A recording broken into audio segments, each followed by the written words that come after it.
But kind of, again, going back to imposter syndrome, what did that word kind of mean to you guys when you first heard it? And what does it mean now? And how do you handle it when you do start to feel it in your everyday life? For me, that word, I felt that word for a long time. But what I think about when I hear it is just feeling almost like out of myself. Like not that I don't deserve to be where I am, but that I'm feeling like I outside of my body, I guess, and looking at like somebody else. And I definitely feel it a lot now professionally. I definitely felt it in school, but feeling it professionally as well, especially knowing that I'm in an industry that I am feel so passionate about and feel so lucky and grateful to be working where I am. It still creeps up all the time. So I feel like I definitely implement kind of what I mentioned earlier, just taking a step back and understanding that I'm here for a reason. I'm good at what I do, and hearing that external validation is good, but it can't always, make up. So making sure that you're giving yourself credit, like someone mentioned in the chat. So definitely a common phrase for sure. Yeah, I would say for me, when I used to hear imposter syndrome, or just think about the word, I would think about me, like Alexa was saying, just feeling like, am I deserving to be in this room? Should I be in this room? Do I have the skill set to be here? And then, now as I think about it now in my career, when it creeps up, I would say sometimes, like, the way I think about it is like, are my ideas valued, or should I speak up, in certain meetings?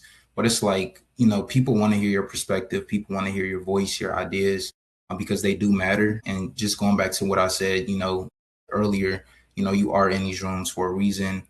So just trust yourself and be confident. You know what I mean? And, just make the most of all the opportunities that you have, because, people are watching, and, like I said, you're definitely there for a reason. Okay. And something that I thought was interesting for pretty much everyone was that kind of shift in what you are currently doing and whether that could be the degree that you had, could be changing and finding that path for you. So, what, if you remember, what was that moment for you where you had kind of questioned, okay, is this what I'm supposed to be doing? And that helped you shift into your position now? And how are you able to kind of start that discussion with whether it's your mentors, your peers, or yourself to understand, okay, it's okay to question this, and this is probably and or could be a better step for me? Definitely have a good answer to this question. I feel as if this is kind of the exact thing that I went through. I was very much on track to be, as I mentioned, finance major, wealth management, the whole kind of 9 yards there.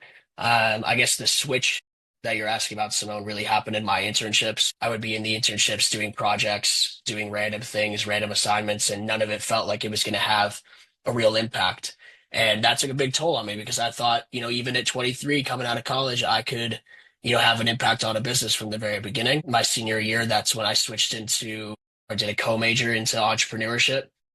That changed the direction of my entire career path up to this point. And now I'm having a constant communication with everyone in my company, ability to talk to them about things that I think are good, things that I don't think are good. And I guess that switch to going back to that point really happened in the internships. I'm sure that's happened to a lot of people. I'm sure people on this call have had that in jobs as well. But I was certainly pointed to that one direction of wanting to have a little bit more influence on decisions and influence on a company. And that's kind of where I've gotten to today, simply from that experience alone.